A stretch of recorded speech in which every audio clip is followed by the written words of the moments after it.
Bien sûr, de crypto, les infos crypto pour ceux qui n'ont pas le temps. Ce marché est violent, il faut que tu sois prêt. On s'est fait éclater hier, mais je vous préviens ici, il y aura que du positif ce matin parce que c'était un flash crash que j'espérais pour le coup, pour vraiment tout reset. J'espère qu'on l'a fait. Là, on a rebondi très très fort. On va parler de ça ce matin. Bien entendu, le petit indicateur du jour que vous aimez tant. Et puis, on ira voir pas mal de petites choses. C'est parti avec un BTC ce matin qui a perdu 2%. On est à 61 000 $ et pour autant, on a Ether qui a plus 1% malgré le flash crash d'hier. On est à 3 384 $. Ce qui est remarquable sur la map ce matin, c'est quand même ici le sol qui prend quasiment 10%. Belle perf aussi du côté de Lune qui prend 8%. NIR aussi un joli 10%. 23% du côté de FET. Joli rebond, c'est magnifique. On a aussi une belle perf du côté de PP, 13%. 13,5 du côté de RNDR, Injective Frotter 15% et on a GRT qui prend 11% et Lido 16%. Beaucoup de choses sur la map ce matin. Allez, je suis obligé de descendre un peu parce que je vois que WIF est à 23%. Vraiment des très très belles performances. L'indicateur du jour, vous l'avez sûrement vu sur d'autres chaînes YouTube, mais je voulais vous le montrer quand même parce qu'il est assez important. Puis il y a des crypto-psychanalystes maximalistes qui veulent regarder que moi.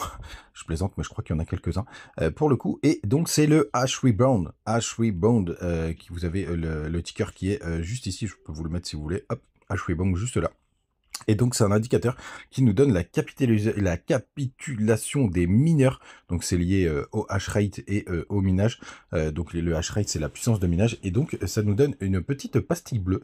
Et quand on a la pastille bleue, en général, c'est un endroit où l'indicateur nous dit buy. La dernière fois que c'est arrivé, c'était en juillet 2023. C'était à peu près sur cette correction.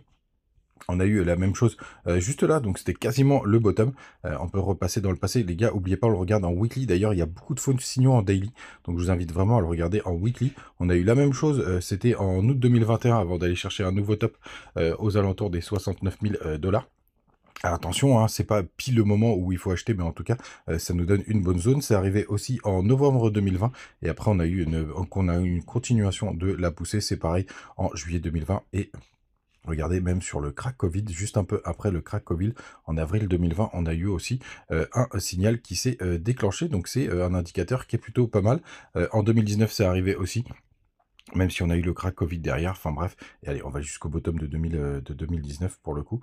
Et vous voyez, 31 décembre, on était pile sur les zones de bottom, donc c'est un indicateur qui est hyper regardé d'ailleurs par la cryptosphère, je sais pas si c'est international, mais en tout cas, au moins française, regardez, c'était pareil même en 2016. Et je pense que maintenant, vous vous rendez compte que cet indicateur est assez sympathique. On continue, on revient dans le présent, puisqu'on a quand même pas mal de choses à voir les gars. On va passer en daily parce que c'est le daily qui nous intéresse. Regardez-moi comme c'est assez sympathique. Alors très souvent, quand vous avez des grosses corrections comme ça, bon évidemment, là on a touché le haut de range, on revient dans le bas du range, c'est assez cohérent. Mais surtout les gars, quand vous avez des gros mouvements comme ça, souvent on vient liquider les bottoms, les derniers bottoms, mais pas le plus bas. Tout simplement, vous voyez, on a été avec cette mèche, on a touché les 59 000 $ si je dis pas de bêtises, je crois même que sur certains échangeurs, on est descendu à 58 000, voilà, 58 500 pour le coup, mais on vient pas chercher le dernier, on dit que le plus bas reste safe, et ça nous permet quand même, notamment, surtout sur les plus grosses time frames, d'avoir une tendance haussière qui reste intacte. Vous voyez, puisque là, on vient chercher tout simplement un plus bas, mais sans aller toucher celle qui est ici. Alors, bien évidemment, on va voir ce que l'avenir nous dit, hein. On a complètement repris la trendline et regardez même en haut daily. Ça, c'est vraiment magnifique. Le RSI, alors là, il était complètement reset, hein. C'est vraiment très très propre. On est tombé à 25 sur le RSI. Je crois que c'est pas arrivé vraiment à ce point-là, c'est pas arrivé depuis un sacré moment sur cette zone. C'était en août 2023 où vraiment on a fait un gros reset. On avait touché les 19, donc on n'était pas très loin. Mais vraiment là, avec un reset comme ça, pour le coup, ça c'est plutôt pas mal. Et donc, je vous le dis les gars, pour moi, là, on part sur la lune. Alors pour l'instant, on se fait rejeter par cette petite zone de bas de range, donc la journée d'aujourd'hui va être hyper importante. Mais là, pour moi, pour le coup, le reset, on peut pas faire mieux. Je vais vous montrer aussi un indicateur, je vous le partageais ce matin sur Twitter. Bon, du côté de Ishimoku, bon, rien d'intéressant, tout est passé bearish, malheureusement, les gars. Et ce que je voulais vous montrer, c'est ce matin, je voulais partager sur Twitter, vous avez le crypto Fear and Greed qui est descendu à 30, je sais pas si vous vous rendez compte. Le BTC, il est à 60 000 dollars pour le coup, et vous avez le crypto Fear and Greed qui est à 30. Franchement, c'est complètement barjo. C'est à croire que, enfin, on dirait qu'on est avec des chiffres du bear market, mais ça, c'est plutôt une bonne nouvelle parce que c'est vraiment vraiment une grosse capitulation. Du coup, de voir ça, c'est assez impressionnant. Hier soir, enfin vers 1 h du matin, je vous disais que j'étais hyper bull it's time, et je le pense vraiment, donc n'hésitez pas à me rejoindre du côté de Twitter. Je vous donne quelques indications du coup de ce que je voulais voir surtout ce matin. Même s'il arrête pas de déconner, si mon petit ETH BTC, hop, s'il apparaît rapidement, on va essayer de le voir ensemble. Je sais pas pourquoi il se barre à chaque fois. On va le prendre du côté de Binance, tout simplement. J'espère que c'est ma bonne map. Voilà, c'est ça que je voulais vous montrer, les gars, parce que regardez-moi comme c'est propre. Vous avez vu, je vous ai dit ce matin, c'était assez impressionnant de voir ETH qui n'avait pas perdu tant que ça et qui était quasiment au chiffre d'hier. Regardez, il recommence à réattaquer. Donc ça, c'est hyper boule les gars. J'espère qu'on va breaker enfin cette trendline. Ça veut dire quand même que ETH dans cette chute est plus forte que BTC, et c'est ça qu'on attendait. Et on le voit d'ailleurs du côté de notre ami. Bitcoin Dominance, regardez, c'est vraiment très très propre. On se fait rejeter. Ça y est, on se fait rejeter quand même assez salement. Alors bien évidemment, comme vous le savez, il faut qu'on aille breaker sous les 53%. Mais là, c'est vraiment pas mal ce qui est en train de nous faire notre ami BTC. Les gars, n'hésitez pas à nous rejoindre du côté du Telegram.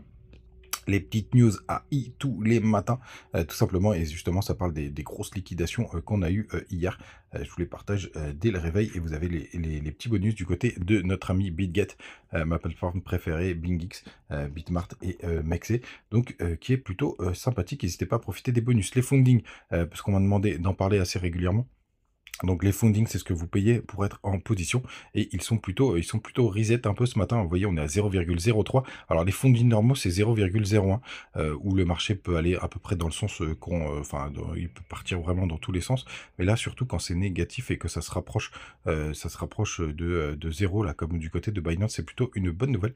Regardez, c'est plutôt propre, c'est négatif du côté de BitGet, de Bybit, pardon, OKX. Donc ça, c'est plutôt chouette.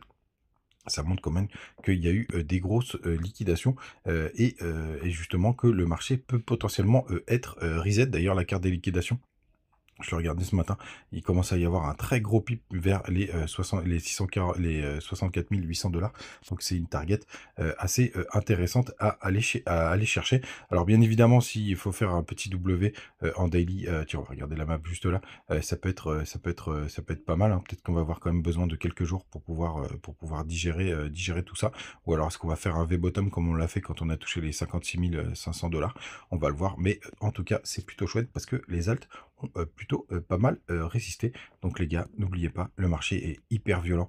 Il faut vraiment être prêt à ça, hein, parce que ça va être comme ça pendant tout le bull run. Vous allez avoir des grosses journées d'euphorie, et après des gros dumps qui viennent vraiment vous siphonner votre wallet. Et surtout les gars, il va surtout bien falloir prendre ses profits, mais je vous embête pas trop avec ça, parce que pour moi ce sera plutôt sur la fin de l'année où il faudra être vraiment vigilant. Donc c'est hyper violent, mais pour moi désormais on peut partir sur la lune. Les gars, passez une bonne journée, à demain, ciao.